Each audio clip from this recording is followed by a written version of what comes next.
Hey guys, today I'm going to tell you the new fix of can't add card to Apple Wallet. So you have to make sure of a few things. One, that your card actually supports Apple Pay. So what you need to do is call your card issuer, like whatever bank you're from, asking them, hey, do you support Apple Pay? And then make sure whatever device you're on, it is updated to the latest form. Confirm that you have Face ID, Touch ID or a passcode set on your device.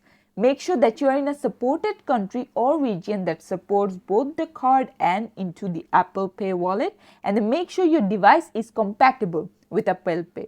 After that, you're going to check for service outages or if there's any connection issues.